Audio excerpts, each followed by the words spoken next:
I met Bill Gates on July 5th, 1991. We were out in Seattle, and Bill said, "You've got to have a computer." And I said, "Why?" And he said, "You can do your income tax on it." I said, "I don't have any income. Berkshire doesn't pay a dividend." He said, "Well, you can keep track of your portfolio." And I said, "I only have one stock." I said, and he says, "It's going to change everything." And I said, "Well, will it change whether people chew gum?" And he said, "Well, probably not." And I said, "Well, will it change what kind of gum they chew?" And I said, "Well, then I'll stick to chewing gum and you stick to computers." I don't have to understand all kinds of business. There's all kinds of business I don't understand, but there's thousands of opportunities there.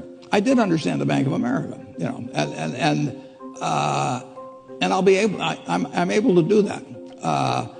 I'm able to understand some given percentage. But Ted Williams wrote a book called The Science of Hitting. And in The Science of Hitting, he's got a diagram, shows him at the plate. And he's got the strike zone divided into 77 squares, each the size of a baseball. And he says, if I only swing at pitches in my sweet zone, which he shows there, and he has what his batting average would be, which is 400. If he had to swing at low outside pitches, but still in the strike zone, his average would be 230. He said the most important thing in hitting is waiting for the right pitch. Now, he was at a disadvantage because if the count was 0-2 or 1-2 or so on, even if that ball was down where he was only going to bat 230, he had to swing at it. In investing, there's no called strikes. People can throw Microsoft at me and, you name it, any stock, General Motors, and I don't have to swing. And nobody's going to call me out on called strikes. I only get a strike called if I swing at a pitch and miss.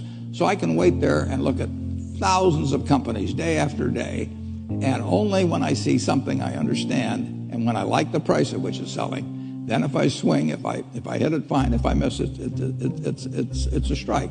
But it's an enormously advantageous game, and it's a terrible mistake to think you have to have an opinion on everything. You only have to have an opinion on a few things. In fact, I've told students if when they got out of school, they got a punch card with 20 punches on it, and that's all the investment decisions they got to make in their entire life, they would get very rich because they would think very hard about each one.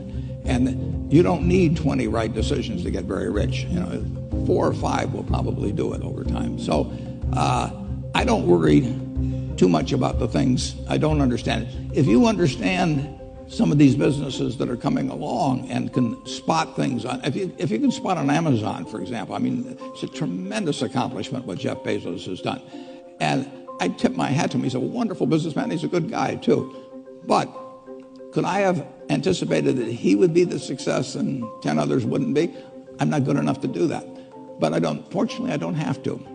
I don't have to form an opinion on Amazon. And I did form an opinion on the Bank of America, and I form an opinion on Coca-Cola. Coca-Cola's been around since 1886. There's 1.8 billion 8-ounce servings of Coca-Cola products sold every day.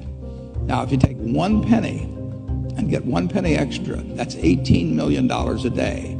And 18 million times 365 is 7 billion, 3 less 730 billion, or 6 billion, 570 million dollars. So annually, 6 billion, 570 million dollars from 1 penny. Do you think Coca-Cola is worth a penny more than, Joe's Cola?